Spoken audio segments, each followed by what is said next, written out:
Well, see, is this. Life's a precipice. You thought I'd sink to the bottom of the pile, but I prefer to rise. Acclimatized, I wanna make your dreams come true. The way you do it is this. You know what hot and trouble is, it's you. Hey, wake up, open your eyes. You have to aim big, aim wide, aim high, so come on. How do you do? I'm looking up at you.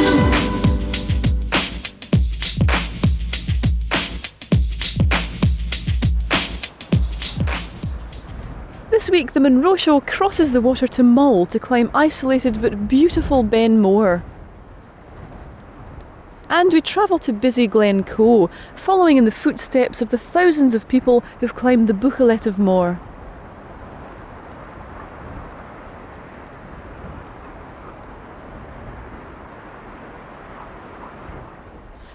Well, sadly, one problem for Monros is finding suitable accommodation. Obviously, with mountains so far apart and often in very remote places, it can be difficult finding somewhere warm, dry and comfortable to spend the night.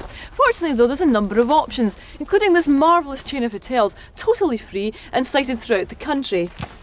Let me show you what's on offer. Well, we're very lucky someone's just checked out. As you can see, it has its own telephone for your use. There's a minibar here, sadly not stocked today.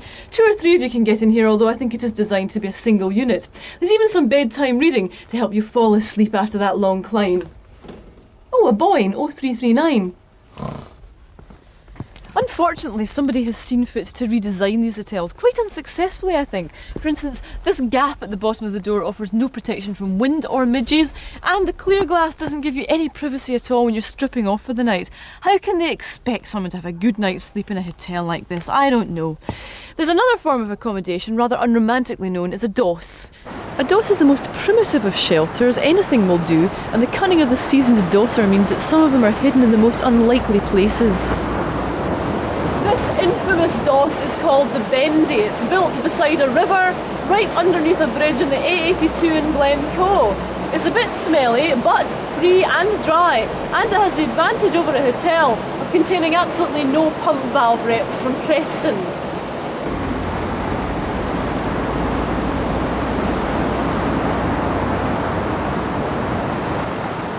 Well, the closest accommodation you can get to the Munro of your choice is obviously accommodation you bring yourself. But until they invent that lightweight, flat-pack villa with swimming pool, I'm afraid it will have to be a tent. So when you come down off the hill, there's no bath, there's no table groaning with a 5-course meal with a choice of wines, there's no slippers by a roaring log fire. Just a bit of wet canvas, a few midges, a damp sleeping bag, and perhaps a pot noodle. In spite of such hardships, there's still an awful lot of people who would consider no other form of shelter. Well, it's cheaper than staying in the hotel for a start, and it's just, if you fancy coming away for a weekend or anything like that, you can just sort of pack your gear in the car and just shoot off, you know, without having to go and plan, you know, accommodation in sort of guest houses or hotels or anything like that. I'm covered in midge bites, I've got cold, I feel pneumonia might be coming on. But apart from that, I'm really having a great time. The first night was the worst because the midges were absolutely awful. I couldn't see because of midges, and I had to do the run around the tent bit, throwing off the clothes and then diving into the tent. Yeah. Smells a bit in your tent though, I had to sniff. Yeah. So the real problem I've got to tell you with smells was nothing to do with either Neil or my tent. It was our Susan's trainers. Well, I leave my trainers outside, that normally fends off anybody from coming near us, you know. Well, within a mile radius at least. I don't know. I mean, you're a bit your own boss when you're staying in a tent. I don't know where I'll camp tonight. When it's raining, it's nice to sort of snuggle up in your sleeping bag and get all cosy. And also, you've got a fantastic view out of your door. Are you a hardened camper then? No, I actually hate camping. Well, having no money doesn't necessarily mean having to put up with wet canvas. There is an alternative, and it's called youth hostelling. But you don't have to be a youth, and the word hostel does some of the accommodation an injustice. For instance, the hostel at Rattigan is not only in a stunning waterside location, it's also well placed for the hills of Kintail. Like a structure of grade 1, which are sort of superior hostels, grade 2, a sort of standard hostel like this one, and grade 3, which is Glen Etive and places like Craig, a little one near Torridon. A lot of people actually come away by themselves for a starter, and they know that they're going to meet other hill walkers here, so they can get a lot of information about the hills that people have done that day, and also quite often the warden has done quite a lot of hill walking himself, so he can give general advice And you have the facilities for the hill walkers, like especially a drying room in the Scottish climate, and self-catering, and just really is good company in the evenings. I think that's what most people come for. So how much does it cost them per night? They cost you £3.85 if you're over 18. If you're under 18, it costs you £3.15. You still have to do chores in the morning? Oh yeah. Can't expect me to do everything. But it's only simple things like sweeping a floor or cleaning the wash basins. Although, some of the men we get, I think they're not trying to be sexist, but they don't really know one end of the room from the other. And if all else fails, you can always go for the user-friendly, high utility value, on-mountain location, single-person shelter unit. Unfortunately, this one's been double booked with some sheep droppings.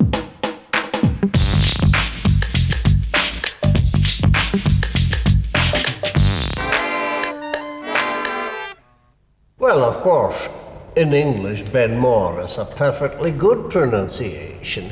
In Gaelic, it is Etive Mor, the big mountain.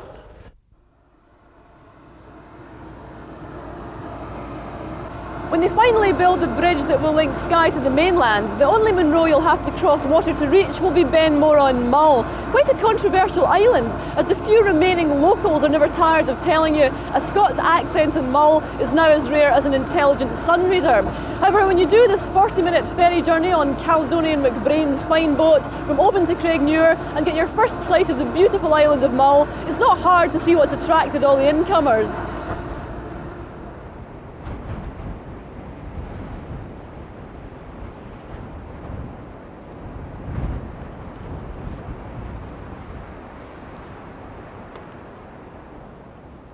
At 3,169 feet, it's not the country's biggest Munro, but because of its isolated mountain position, it does afford magnificent views in all directions. And it's a bigger walk than you might think, because it's a sea level start.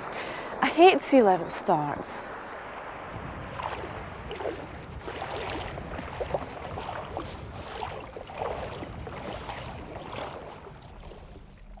Our route starts from the roadside and takes us up to a top marked in blue and up to the ridge to the Munro Ben Mor marked in white.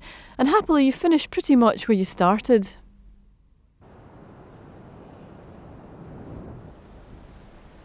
Walking up from the sea, all the views are behind you as you start off, so remember to stop and look round.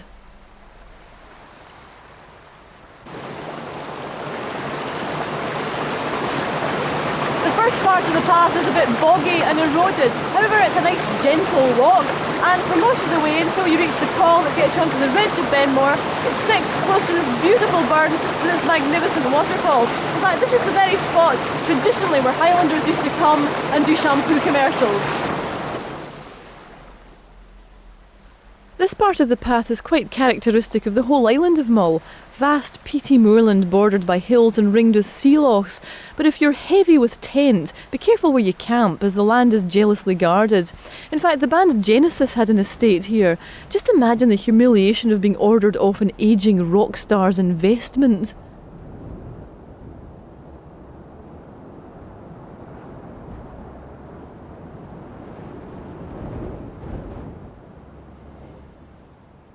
We've made it at last onto the col. There's nothing difficult to get here, it's just a bit of a long, hard slog. However, this is us on the ridge and we can go up to the first peak, which is called Achioch, it means the breast, drop back down again and then up to the real Munro, Ben Mor. The weather's being a bit strange today, sometimes sun, sometimes horrible low cloud. Who knows what it'll be like when we get there.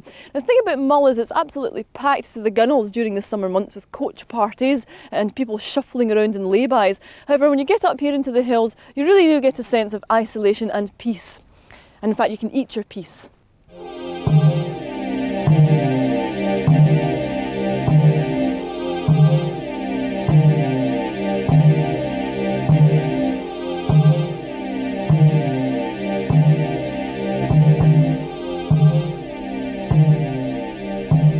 It really is a marvellous ridge between Achioch and the summit of Ben Mor, and even though it looks like quite a big benign hill, it is possible to get into some tricky scrambling situations near the top if you lose your way.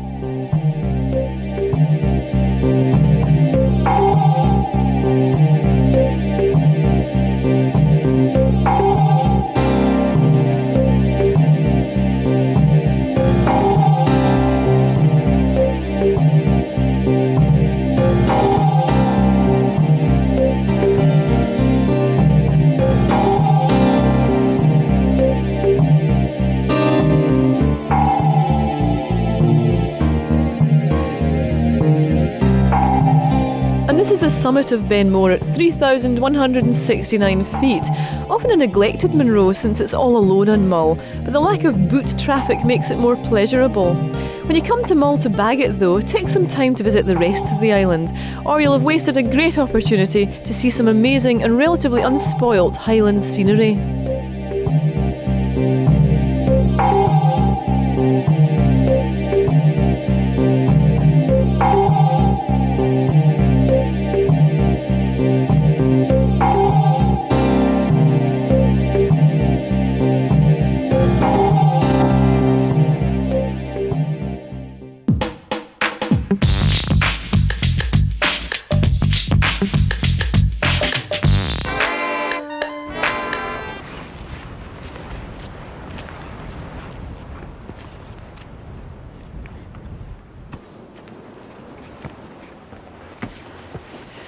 At some time in your life you might have been in a bar and overheard some big men in tartan shirts saying, "Ha! The night I was snowed in at the Bothy, it was hell." And you might have asked yourself, firstly, why don't they shut up?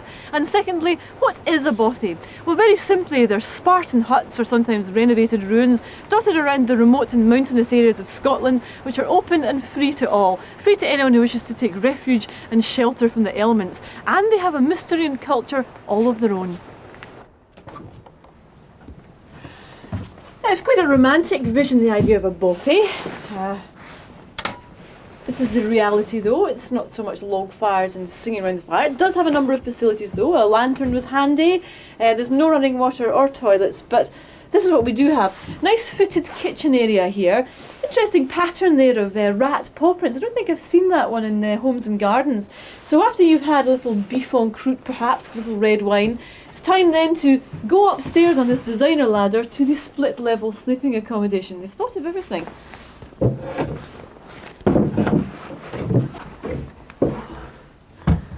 Well, normally there'd be dozens of pasty-bearded bodies lying here, reeking of stale sweat and alcohol, boring each other to tears about their exploits in the hills that day.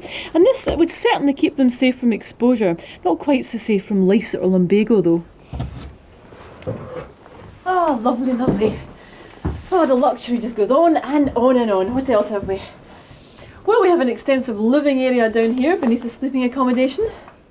Well, it's certainly an extensive area anyway, but the observant viewer amongst you boys and girls will notice that this Bothy is missing a few essentials. There are no cushions or soft furnishings, there are no Love Is posters or tapestries of kittens, not even a Garfield pyjama case. And that's because even in the enlightened 1990s, the majority of hill walkers and climbers who make up the main occupants of these Bothys still happen to be men. Who else would put up with it? What annoys you most about men on the hills? Well, they're there. It's amazing. You think the men are going to be quicker all the time, but it's not always the case. Well, I have actually overtaken some men at some points. But remarkably, even though numbers of women in the hills are increasing rapidly, one of Scotland's oldest clubs, the SMC, still doesn't want to know. Scottish Mountaineering Club still won't admit women though. What do you think about that? I think that just shows how far behind they are then, don't it, really? I think it's a disgrace. And I've told that to one of my friends who is a member of the SMC. Everybody knows that women have more stamina and more resistance than men. When it comes to really harsh conditions, women are really the ones who are going to survive longer. So I would think it's really good insurance to let women into to clubs like that.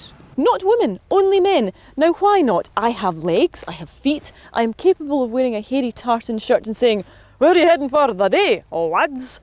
Why am I not to be admitted? I think we should be told. There are members of the club, of course, who would like ladies to be members, and they're entitled to their opinion, but the constitution of the club does require a 2/3 majority at an AGM, and over the past, well, in the time I've been a member, there's been at least 3 occasions on which resolutions have been put to the AGM and the 2/3 majority has not been achieved. Well, it's not a club that I'm sort of anxious to join in the first place. I think I would prefer to be in a women's club because I suppose there is a bit of chauvinism in the SMC. But I think they could still relax the rules a bit, perhaps, and let very good climbers in. Just a case of some of the members, in fact the majority of members presumably, in the past have wanted meets with male company. But then most of them climb with women. I mean, I climb with my wife occasionally. Good heavens, whatever next? I've taken some men out that were wanting to start. I've taken them out a few times and, you know, a couple have been absolutely hopeless. But I don't think that was specifically because they were men. I mean, they'd be just as frustrated as if they were women. I think they go along with the attitude that they should be able to climb as well as you, and then they maybe can't follow you up something, and that's a bit annoying. The physical requirements of winter climbing, they are very demanding, and men are physically stronger than women. I think you must give me that. No? I don't think that's true at all. I think they've got much more stamina than men, and certainly, I think they're just maybe not as fit, as sort of in the speed sense, but they certainly last longer. So I'm intrigued as to what goes on in these all-male dinners and meetings then that women aren't allowed in. Do you say rude things or take your trousers down? No, it's... Well, why don't you come and see sometime? Because I'm not allowed, I'm a girly. Well, I can't understand why they don't let women into their club. It's just ridiculous, really. Ready for another top? Well, after this was filmed, the club met and finally voted to let women in. About time too, chaps. Tights!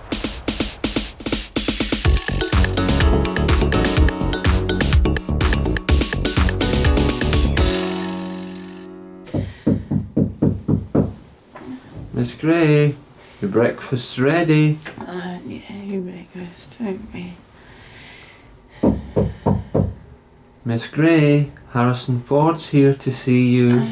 Tell him to wait. Miss Gray, the Buachaille Etive Mor's clear. What? A surprising event indeed, since Glencoe is not exactly renowned for clear sunny weather. But when the morning mists do burn off on a clear day, what else can possibly match it?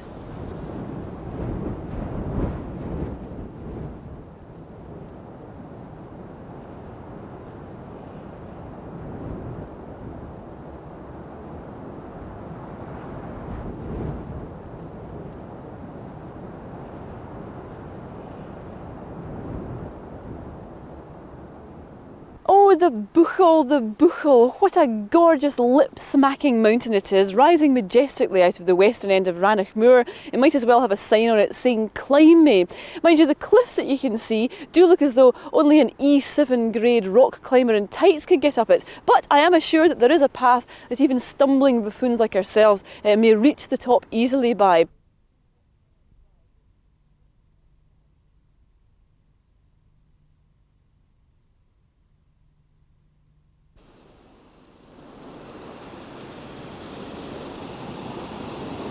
Now you start this walk from the A82 in Glencoe, crossing the Couple River by the Lagangar Bridge, a brand spanking new bridge that I do trust has been built for the benefit of climbers and walkers going up the Buachaille, and not just the dear sweet elderly gentlemen that make up the Scottish Mountaineering Club, who happen to have a very prestigious mountain hut at this side of the river.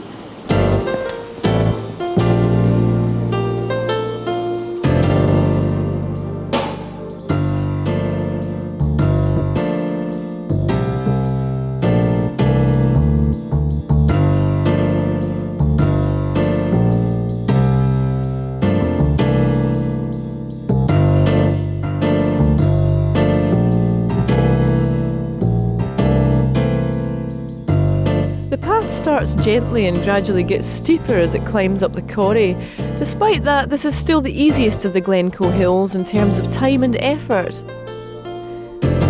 Just get your head down and you'll be out of the corrie before you know it.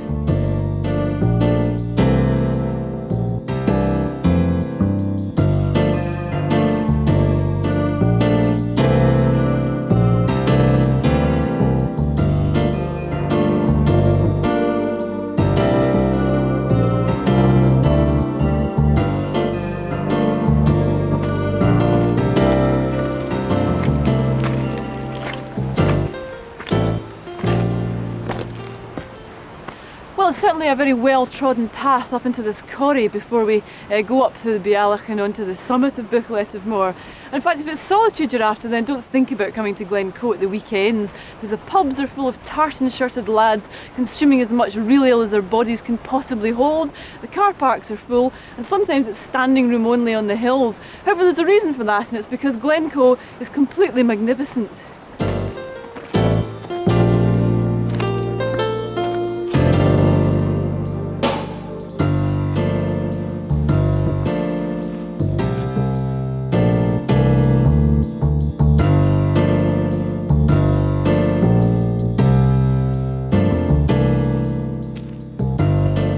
This scree can be a bit tedious, especially if a clod-hopping, clumsy companion up ahead keeps showering you with stones, but a fairly stable path zigzags its way through the loose patches.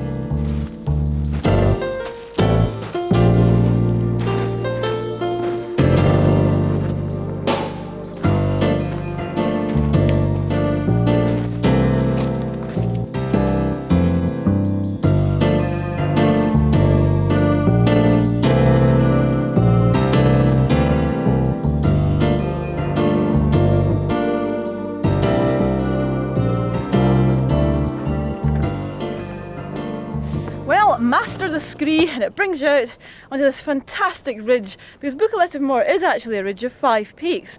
4 of them stretch all the way up Glen Etive, and the one that we're going to do, Stob Dearg, is up here to the left. Now this is the absurdity of the Munro tables, because these 4 peaks are all over 3,000 feet, yet you can't tick them off in the book, but that's a fantastic ridge walk to do if you've got the time. However, we're only after the ticks.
Fantastic value this hill Stob Dearg is, 3,345 feet, but it's taken us about 2 hours to get up here, and the view is eyes out on stocks time. Behind me are the White Corries ski area, they seem to be extending that just now, and this is the real treat of this climb. You can see behind me the whole of Rannoch Moor stretching before you. Not desolate at all, I don't think. I think it's stunningly beautiful. Down there the King's House Hotel, one of Scotland's oldest inns. See, they have Duchess potatoes on the menu tonight. Fantastic view across to the Monros and the Blackwater Reservoir. That's a Divil staircase there, that's part of the West Highland Way. And this is a fantastic vantage point to be able to see right down Glencoe with the Annaheager, Bidian Nambian, the Ballahoolish Bridge, Loch Linney and Ardgour beyond. Oh.